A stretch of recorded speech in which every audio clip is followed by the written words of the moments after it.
मंडल के एवं पूर्व राज्यसभा सांसद माननीय बनवारी लाल कंचन जी हम लोगों के बीच में आ चुके हैं।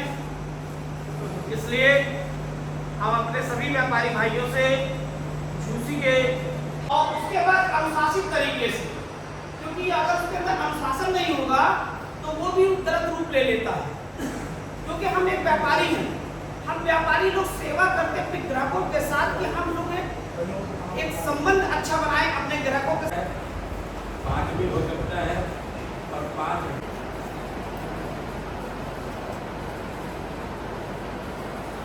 देखो, एक बात तो ये समझ लो आप अच्छे तरीके से सारे लोग, अगर हम टैक्स घटाने की बात करेंगे तो ये जो सुधार जो होने जा रहा है ये नहीं होगा, ये रुक जाएगा, ये रुक जाएगा समझ लो। जब ये हो जाए तब ये सब बातें करो। और मनमाना तरीके से सब पर टैक्स भी लग गया। मनमाना कितना लग गया सर, उसका कोई नियम अभी नहीं है। नहीं, हम कहते नियम कुछ नहीं है। आपने जो पता हूँ इस देश की तकदीर,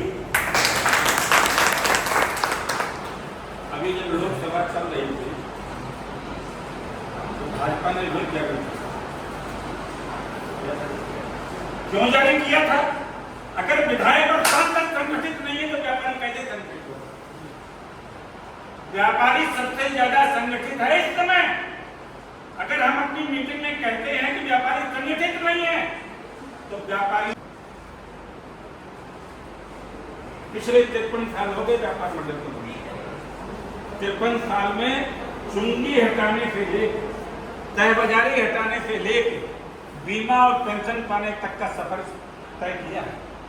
अगर व्यापारी संगठित नहीं होता तो बीमा हमें ऐसे ही मिल जाता, 10 लाख हमें पेंशन ऐसे ही मिल जाती, चुंगी ऐसी हट जाती पूरे हिंदुस्तान से, तहबाजारी ऐसे ही हट जाती, ऐसे नहीं हटती। 22 बार जेल जा चुका हूं। अगर कोई दूसरा नहीं गया इसका मतलब ये नहीं है कि व्यापारी नहीं गया। अगर कोई दूसरा नहीं गया है, भगवान कृष्ण जिस जेल में बंद थे मैं उस जेल में बंद था, और केवल व्यापारियों के लिए, मेरा कोई को नहीं, मेरे लड़के अपना व्यापार दे। इसलिए मैं केवल एक हाथ जोड़ के विनती करूंगा, या तो व्यापारियों के मीटिंग में कोई आवे ना, और आवे तो व्यापारियों को कमजोर ना बताए, संगठन की नसीहत न दे। जब कोई कहता है कि व्यापारी संगठित नहीं है, मेरा खून जलने लग जाता है। अरे इतनी समस्याओं का समाधान किया, हम संगठित नहीं है तभी वैसे अपने आप हो गए, अपने आप समस्या सब साल हो गई। जब हम पेंशन की बात करते थे पत्रकारों के बीच में और अपने व्यापारियों के बीच में, तो लोग कहते थे पेंशन साहब कहाँ के सपने देख रहे हो, क्यों पेंशन मिलेगी? हम कहते थे हम 7 विभागों की नौकरी करते हैं, डीएम 1 विभाग की नौकरी कर रहा है, उसको पेंशन मिल रही है, हम तो 7 विभागों की नौकरी कर रहे हैं। इनकम टैक्स विभाग की नौकरी हम कर रहे हैं, जीएसटी विभाग की नौकरी हम कर रहे हैं, मंडी शुल्क विभाग की नौकरी हम कर रहे हैं, आयात कर विभाग की नौकरी हम कर रहे हैं, निर्यात कर विभाग की नौकरी हम कर रहे हैं, और खाद्य विभाग की नौकरी हम कर रहे हैं। 7 विभागों की नौकरी करेंगे हम, और हमें पेंशन नहीं मिलेगी, और रिश्वतखोर डीएम को पेंशन मिलेगी, ऐसा हिंदुस्तान में नहीं होने देगा। तो बताओ पेंशन मिली कि नहीं मिली? बताइए, पेंशन मिली कि नहीं मिली? क्यों मिल गई? क्यों मिल गई मैं पूछना चाहता हूं। अगर व्यापारी संगठित नहीं है, व्यापारी कमजोर है, क्यों मोदी जी ने पेंशन दे दी? मोदी जी कोई बच्चे हैं क्या? व्यापारी भैया उस समोसे मोसे को बंद करो, बंद करो, उसको अभी रखे नहीं, वहीं पे यहाँ कौन लेके आया? वहीं रखिए, वहीं पे आए, सब लोग ले लेंगे।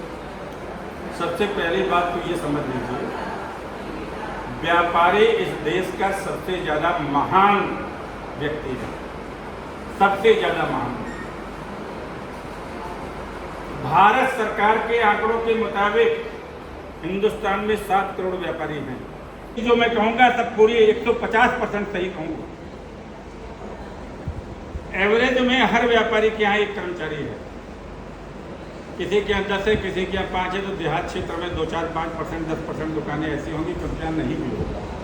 एवरेज में हर व्यापारी के यहाँ एक कर्मचारी का एवरेज है 7 करोड़ और 7 करोड़ 14 करोड़ हो गए 14 करोड़।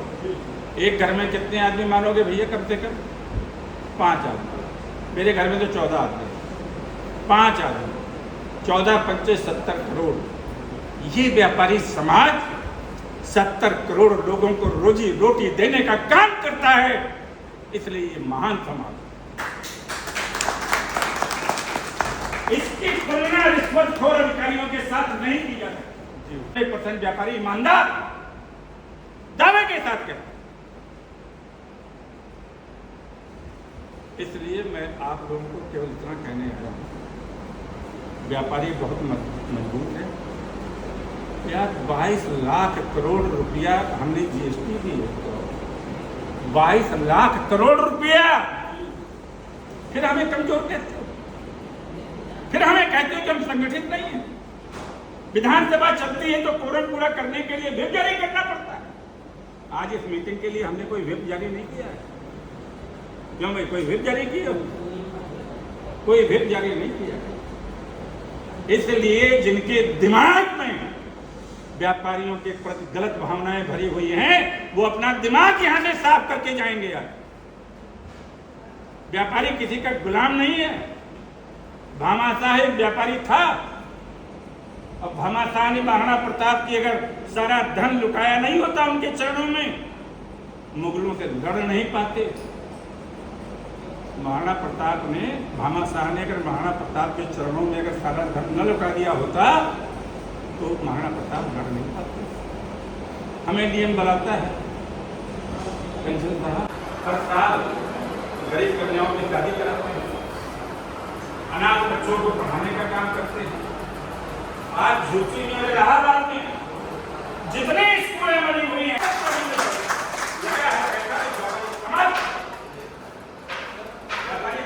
महान व्यक्ति है, एक महान कौन? 70 करोड़ लोगों को रोजी रोटी है, आपके लिए क्या कर रहा है? 70 करोड़ लोगों को हम रोजी रोटी दे रहे हैं सरकार के बगैर एक पैसा नहीं। और भारत सरकार क्या कर रही है? 70 करोड़ और बचे ना, 140 करोड़ की आबादी है ना। 70 करोड़ को खाना खिलाने के लिए, रोजगार देने के लिए सारा जीएसटी खत्म, सारा इनकम टैक्स खत्म, सारा मंडी शुल्क खत्म, सारा आयात कर खत्म, सारा निर्यात कर खत्म, और जितने भी प्रकार के टैक्स हैं सब खत्म करने के बावजूद भी मेरी भारत सरकार 70 करोड़ का पेट नहीं भर पाती, रोजगार नहीं दे पाती। कौन महान है? मैं पूछना चाहता हूं आपसे। ये व्यापारी समाज महान है। हम 70 करोड़ का पेट भरते हैं नगर कुछ लिए, और तो कहते हो शर्म आनी चाहिए, लानत आनी चाहिए। खून खौलता है कि व्यापारी को कोई कमजोर कहता है, कोई असंगठित कहता है। व्यापारी से ज्यादा कोई संगठित नहीं है, व्यापारी से ज्यादा कोई मजबूत नहीं है, व्यापारियों से ज्यादा देश की सेवा करने वाला नहीं है, व्यापारियों से ज्यादा नगर निगम की सेवा करने वाला नहीं है, और व्यापारियों से ज्यादा राष्ट्र की सेवा करने वाला नहीं। स्कूल बनावे हम, स्कूल बनावे हम, मंदिर मस्जिद बनावे हम, सरकार चलावे हम, और हम संगठित नहीं। हम संगठित नहीं, हम पूर्णतया संगठित। आप अपनी समस्याएं इनको बताइए, ये हमें बताएंगे। और आज जितनी समस्याएं आई हैं ना, जैसे बिजली नहीं आती, ये नहीं आता, हाउस टैक्स के बारे में बताएं, इन सब समस्याओं का निराकरण करें। AK शर्मा तो हमारे बहुत अच्छे मित्र हैं, वही नगर विकास मंत्री है, वही सबसे समस्या का शिकायत करेंगे। इसलिए मेरे व्यापारी साथियों, हम तुम्हारी चाल भी बदलेंगे। व्यापार मंडल का लक्ष्य क्या है? हम तुम्हारी चाल भी बदलेंगे, हम तुम्हारी चाल भी बदलेंगे, तुम्हारा चेहरा भी बदलेंगे, तुम्हारी तस्वीर भी बदलेंगे, तुम्हारी तस्वीर भी बदलेंगे। अरे जमाना कितना भी कातिल क्यों ना हो, मगर हम हर हाल में तुम्हारी तकदीर भी बदलेंगे।